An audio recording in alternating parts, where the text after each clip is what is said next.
From the start, Ted Price seemed destined for something big. I remember asking my dad to buy me an Apple IIe. And I said, Dad, if you buy me this, I'm gonna make a video game and make $1 million. And I was 10 at the time. And convinced two brothers to join his fledgling venture. The odds were definitely against us. Yeah, I mean, we're only three guys and we had no experience. We didn't know what we were doing. Some days were tough. There were times where we really thought we were not gonna be around for another week. And their name was symbolic. We were all insomniacs at that point. We weren't sleeping at all. And early disappointment almost doomed the young company. Critics called it the dark horse of that year, or the best game that nobody ever heard of. But a little dragon would save the day. They said that the first Spyro, I think, is the number 5 PlayStation game of all time. Insomniac would shock fans with an unexpected choice. It was really hard to leave Spyro behind. He's kind of our little baby. As they move on to create a new universe filled with captivating creatures. This is the remarkable story of Insomniac Games.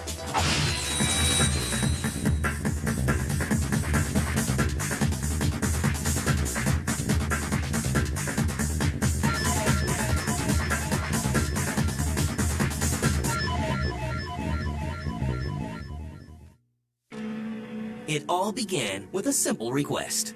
I remember asking my dad to buy me an Apple IIe. Back when they had the monochrome monitors, I said, Dad, if you buy me this, I'm going to make a video game and make $1 million. And I was 10 at the time. And figuring out what he didn't want to do. I was controller for my uncle's medical company. I realized that my long-term interests did not lie in the medical field, and I wanted to do something that was a little bit more artistic. I loved games and had always been into computers and into computer games. And in 1994, with his Princeton degree, his savings, and a dream, he makes the move. And I thought, hey, why not? It's got to be easy, right? Making video games, and man, I didn't know how off I was on that. And I was very, very fortunate to run into the Hastings brothers. He is only 6 degrees of separation from meeting his partner. My mom was talking to one of her friends At a party in Virginia. who happened to have a son at Princeton. Her friend's son was roommates with Al Hastings. Through them, word got to Ted that I was a programmer looking for a job. And so I called Al up and talked about what I wanted to do with the company. He was really into it, except that Al is one of the quietest guys I've ever met. I guess I was thinking, I hope he likes me. Al probably uttered a few words, Oh, gosh. but by the end of the conversation, he had agreed to come out to California. Boy, I sure don't know much about making games. Of course, neither did he. Which to me was pretty amazing, because he was taking this huge chance on a guy who had never done a game before. The odds were definitely against us, so we got lucky, really. And the lucky streak continues for Alex and his brother.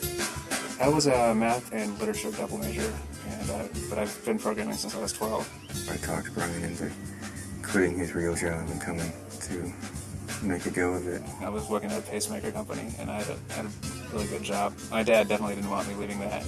But Brian has an idea and a mind of his own. And when we brought Al's brother on board, Brian, then that kind of completed the circle.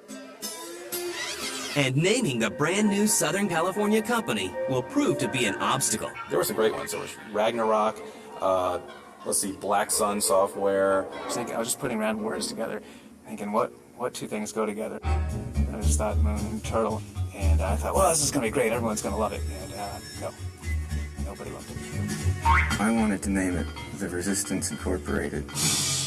And we ended up with Insomniac just on a whim. It was just something that suddenly made sense. We were all Insomniacs at that point. We weren't sleeping at all. This ambitious trio with a name, but no game, uses a legacy as an influence. And Doom was the inspiration for our first game, Disruptor. It was a first-person shooter. And then there were 4. Once I got done here and got working on the project, I realized that Disruptor wasn't just a Doom clone. That graphically, we were doing some beautiful stuff. Any hesitations I had disappeared very, very quickly. From the get-go, we didn't have a lot of ideas about what we were going to do, only that it wasn't going to be a Doom clone and on 3DOs. The talented troupe sets its sights and future on a doomed game platform. We'd actually gone to Sony and talked to them a little bit about the PlayStation, but the dev stations at that point were priced way out of our reach. Well, there was quite a bit of little cult following to it in the developer circle. And 3DO seemed like the first one out there. And so we have to create this big Doom-like universe. But we didn't have any 3D tools to do that. And so what we did is we made this, we read everything out of an Excel spreadsheet. well, Ted and I put together a demo. It took us about a month. Really, we were just showing that, okay, we can put together the nuts and bolts of the game. So every single polygon, about thousands of polygons here, would have to be input into this spreadsheet and convert over. It wasn't that much to look at, but it was a start. It was a sort of a functional first-person little engine and environment. And along comes Mark Cerny, a Universal video game executive. Mark was impressed with the fact that we did this in a month, knowing nothing to start with. Mission complete. And the young exec signs the baby company to a development deal. We were really happy to have a 3-game contract where we knew we could stay in business for 2-3 years. And in a twist of fate, it is decided that Insomniac's first game will also be Universal's first title for the PlayStation. We were able to switch over to the PlayStation fairly easily because Al had already developed such a robust engine on the 3DO.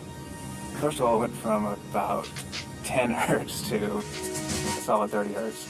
So it got 3 times faster. The PlayStation 1 was much, much more powerful than the 3DO. Disruptor may have been a dark title, but some humor unintentionally works its way into the game. Think fast, shoot fast, and kick.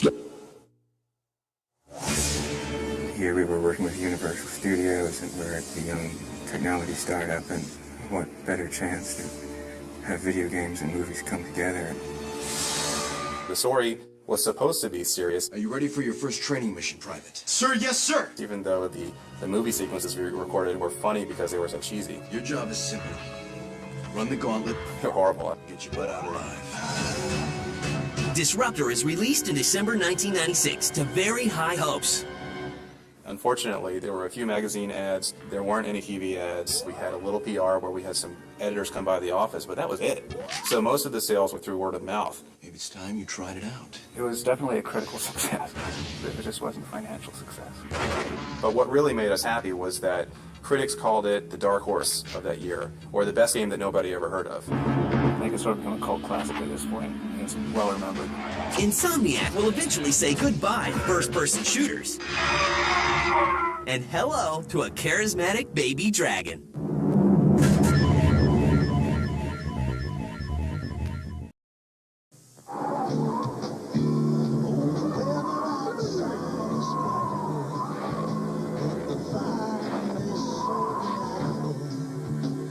As long as you love me so, let it snow, let it snow, let it snow. Nothing melts away the cold like a delicious hot bowl of Campbell's soup. Let it snow, let it snow. Campbell. Hi, Billy Mays here for OxyClean, the stain specialist. Powered by the air you breathe, activated by the water that you and I drink. It's Mother Nature approved, then it's safe on your colored fabrics. Use it on carpets. OxyClean seeks out organic stains, pet stains, food stains that get down into the matting, into the padding. It even takes red wine and grape juice out of white carpeting. It cleans, it brightens, and eliminates odors all at the same time. Don't just get it clean. Get it OxyClean. Make a paste, make it 10 times as powerful. The longer you let it set, the easier it is. It'll whiten your grout and get rid of your toughest stains. Sometimes soaking is the solution. If you use bleach, you ruin your clothes. OxyClean won't hurt the material, even lace. It has the power of bleach without the damaging side effects of chlorine. When your laundry detergent just isn't enough, supercharge it with OxyClean. 1 scoop in every load of laundry, it'll make your whites whiter. It'll make your brights brighter. As a stain remover, it's the best. Grass stains, clay stains. Long live your laundry. OxyClean, the stain specialist. We've sold millions of our 2.5-pound tubs for $40. But if you call now, we'll cut the price in half. Only $19.95. You'll also receive a squirt bottle and a super chamois absolutely free. If you call during this show, you'll receive a bottle of our world-famous Orange Clean, made with pure orange oil. It cuts through the grease and the grime, whether it's baked on in the oven or caked on the stove. You get all this for just $19.95, but call in the next 20 minutes and we'll supersize your OxyClean from a 2.5-pound tub to a whopping 6-pound bucket, nearly triple the amount. But you gotta call now. Here's how to order.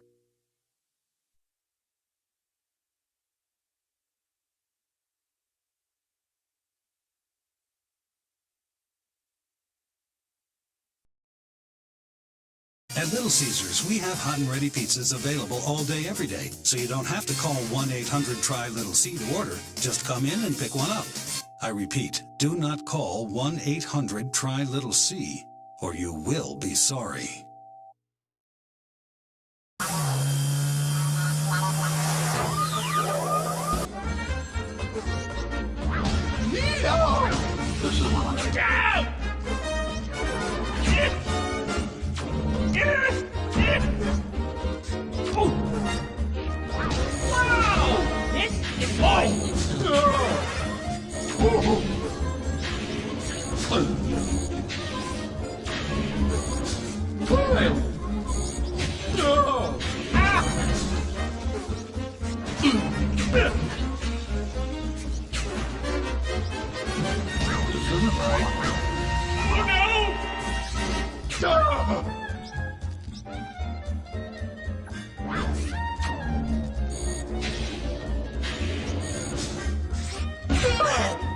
Could you?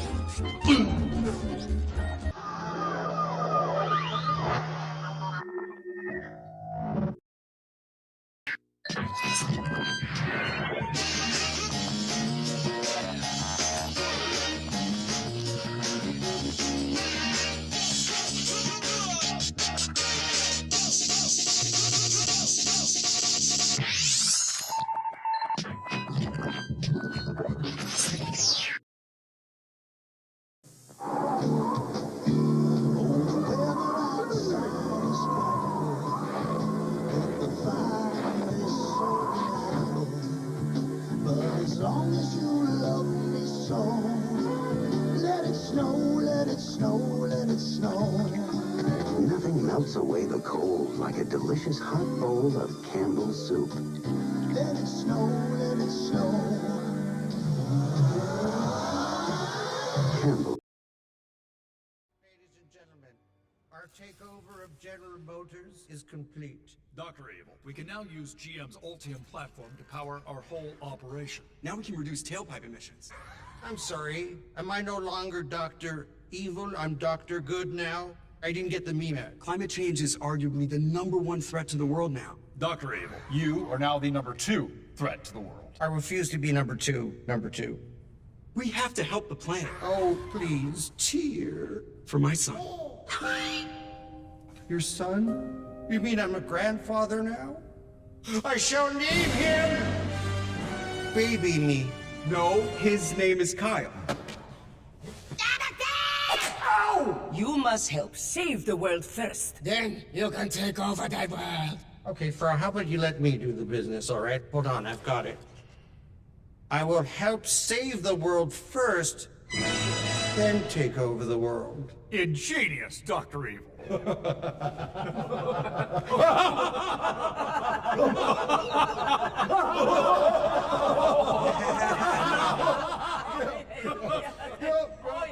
She literally just said that. Scott, you just don't get it, do you? What? What don't I You get? don't get it. What? You don't get it. Oh, we're right back And you're here. I never thought gonna we'd get grown. it. I And thought you're we never gonna progressed. get it. What is therapy for? You just bait me. Look, I am a father now. You can't draw me into these little.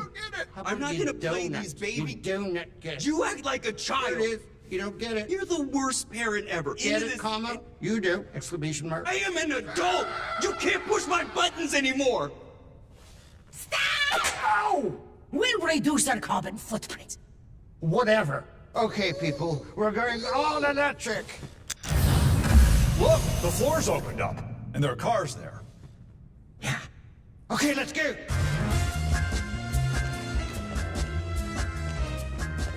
Everybody in! Not you, Scott. One day you're gonna run the company, baby me.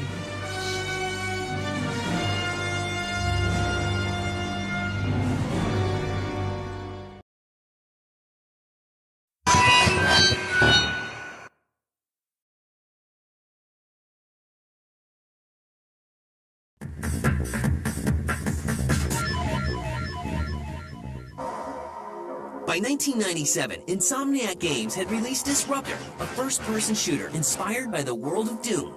It received rave reviews, but had very disappointing sales. Yeah, I think we were encouraged that we did it. We made a game, and it was out there on the shelves. That's nothing too shocking. There were times where we really thought we were not going to be around for another week. I want you to get through the chem factory alive.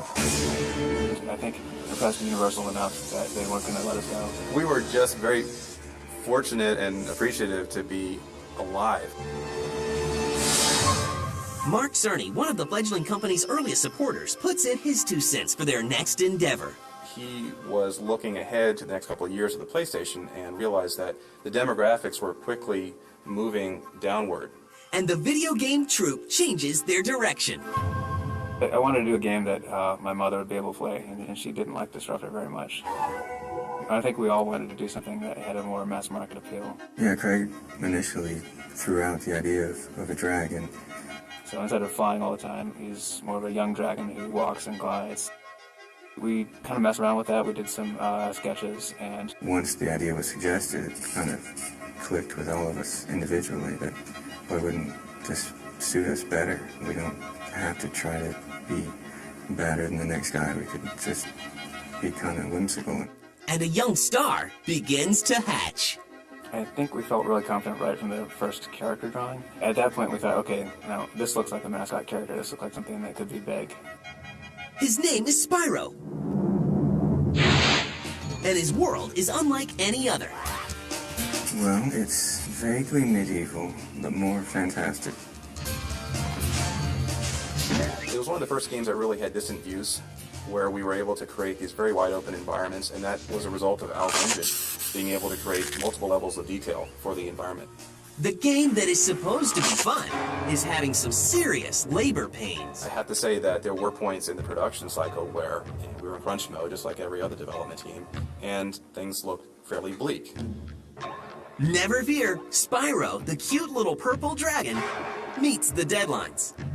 His mission on the PlayStation is to rescue his dragon friends from imprisonment. Thank you for releasing me. All while searching through vast environments and hidden chambers for clues. But the 3D platform game doesn't receive the reviews Insomniac was hoping for. The previews and the reviews in general talked about Spyro being a kiddie game. To see it called a kiddie game implied that it was a very simple, novice-oriented game that wouldn't satisfy the hardcore players. Following promising previews at E3, Spyro makes his debut in the fall of 1998. And, well, he doesn't exactly fly off the shelves. In Europe, it took off pretty much from the get-go, but in the US, it definitely was slow. It didn't catch on right away. But then after Christmas, just based on word of mouth, we kept on having these solid weeks, bigger than the launch week. And it just didn't taper off, through January, February, March, it just kept on selling. Audiences, like from young kids to their mothers who had never played games before, were attracted to this. By the time we released Spyro 2, I think we'd had almost 2 million in sales just in the US. And Spyro becomes a sleeper hit. I was at the DICE conference, and they said that the first Spyro, I think, is the number 5 PlayStation game of all time, or it was some really high number. And I was very surprised by that. But the celebration is short. And the pressure is on. The team that has grown to 13 people is asked to create the sequel by the next Christmas selling season. We were under the double pressure of having a truncated development cycle and trying to come up with something that would make this game feel like more than a sequel, something that was a little bit more revolutionary than evolutionary. And jumping on board this time is Peter, another Hastings brother. When my older brother came on, they were starting to be concerned, that that's 2 out of 3 lost to the dark side. And when my younger brother joined, it was all over. The future is closing in for the folks at Insomniac. Where's the new game? We scrambled, threw out a lot of ideas, and finally settled on the mini-games in Spyro 2, which really set it apart from the first game. The sequel, Spyro Ripto's Rage, finds the cute purple dragon time freeing a kingdom from the ill-tempered tyrant Ripto. I hate dragons! Yeah! Doing so requires collecting items from the game's 20-plus levels of explorable 3D worlds. The story, I think, was a little bit more mature, and I think we had a lot more cinematics that showed off what the animators could do. Because a Japanese version of Spyro, if you look at the title, it looks like it says Ripto in kind of funny tangled letters. It debuts in the fall of '99. Definitely nervous. What if the first one was a fluke? And the answer is no. Reviewers tout the more adult game, and it sells. Big time. We had grandmothers writing us that they had stolen the game from their grandkids because they liked it better, so they wanted to play it. Sony wants a third Spyro game for the 2000 holiday season. No one at a company named Insomniac will be sleeping anytime soon. In Spyro 3, we had 4 new characters, and they had their own little home worlds, and so you could experience their home worlds from their perspective, and then they all tied into the story. We were able to take the focus off Spyro somewhat and put it onto these other characters with their own moves, their own levels. It really breathed a breath of fresh air into the franchise. The third game, Spyro Year of the Dragon, is released in time for Christmas 2000 and revolves around stolen dragon eggs. Find the eggs and bring them back, Spyro. You got it! Spyro has acquired some new tools: a skateboard, tanks, submarines, and even a speedboat. You can play different characters: a kangaroo, a yeti, a flying penguin, and others. And guess what? It's another hit. All 3 titles win industry awards in many categories, and all 3 become part of Sony's greatest hits collection. The combined sales of the 3 Spyro titles is well over 8 million units. We were really scraping the bottom of the barrel to come up with new ideas for Spyro 3. Well, at that point, we were really starting to think about, what comes next. So we decided that it was better for us to start with a new franchise, try to come up with a new character, than to try to just push Spyro again. It was definitely a little bit sad knowing that this was the end. Reading all the fan mail and knowing that, okay, we have to say goodbye. But it was the right place in the end. We just wanted to shake hands and part ways with Universal and then propose something new directly to Sony. Although fans of the franchise can look forward to future adventures with the dragon, it will be produced by another company. Insomniac had to say goodbye to their quirky little dragon. It was really hard to leave Spyro behind. He's kind of my little baby.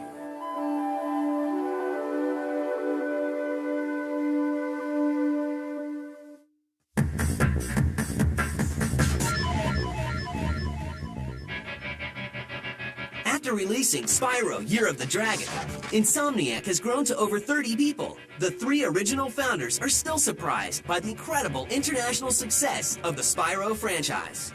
There's a perpetual feeling that, you're not as good as you can be. And if you don't keep improving, you'll be left behind. Insomniac shocks the gaming world when it announces it's leaving Spyro behind for a new game and character. So I'm thinking, what if we made that code right there a little bit smaller? Personally, a lot more nervous releasing the first one of a brand new set of characters or a brand new whatever we're doing. Maybe if these guys animated less. How about that? Okay, you could do that. Alex leads the push to create the new game franchise on the bigger and better PlayStation 2. He's got better, low-level problem-solving skills than anyone else I've ever met, and that's what you need for the PS2. I don't think there are very many other people who could really tackle a PS2 the way he has.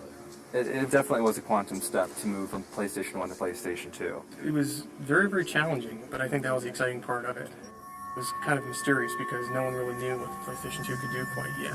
It's funny how things work because I think now we could probably create a Spyro level in about 2 days, where before it took about 4 weeks. The Spyro franchise began with the birth of a cute little character, and so will the new game. Well, the initial kernel of the concept came from Brad Hastings. He said, how about we do a space adventure with some gadgets? That idea was a science fiction theme because that's about as far from Spyro as you can get. The new game, called Ratchet & Clank, features a lead character who is, a little atypical. Ratchet is a Lombax. Now, you probably never heard of a Lombax, and neither had we until we started this project. We basically made it up. If you pull him apart and dissect him, he's got kind of a lion's tail. He's got a somewhat humanoid kind of body. He's got big cat ears. He's got kind of a doggish face. Ratchet's kind of like this underdog character that lives on this backwater planet, and he just dreams about, seeing these fantastic worlds. And his cohort in this adventure? Am I cool now? Yeah, you the man, Clank. A tiny robot who spends much of the game riding on Ratchet's back. Clank, we tried to create the exact opposite of that, where he's very book smart. You run on standard XP18 sister boards, version 7.66. But has no world knowledge at all. I myself am not a robot guy, per se. Nerd. I like him. But he's good at heart. So the two of them have that in common, but their everyday struggles kind of are at odds with each other. One thing that most people don't know is that Clank is a playable character. Clank has his own challenges in the game where he gets to use his special abilities that Ratchet doesn't have. Once you kind of play the game a little bit, you just fall in love with the characters. And how's this different from their first beloved franchise? Ratchet and Clank draws from some similar elements of Spyro, but we've pushed it in a whole different direction. We have a lot of different elements. There's shooter elements, RPG elements. For the people who have really not been into the Spyro games, as you get just a few levels into this game, the complexity of the things that you have available to you really ramps up. And it's a beautiful collection of fantastic worlds. It's a different galaxy where spaceships and robots and high-tech gadgets are the norm. So there's technology everywhere you look. There's some really amazingly incredible detailed worlds.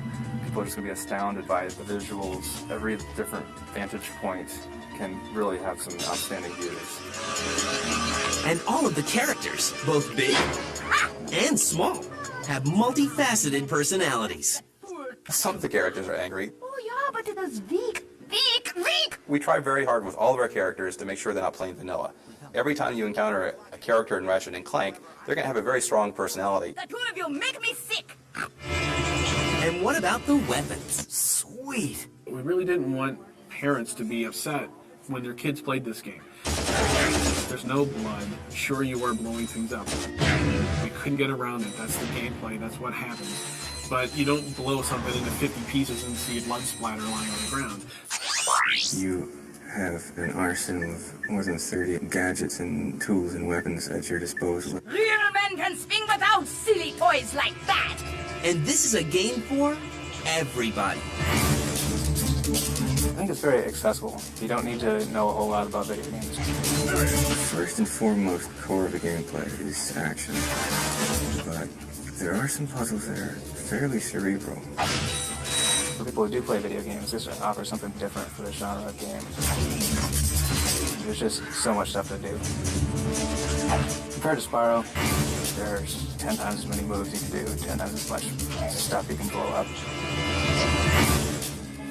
And what can we expect from Insomniac tomorrow? I think the sky's the limit, really, with Insomniac. That's why I love it here so much, is that everyone's just working so hard to make the best thing they can.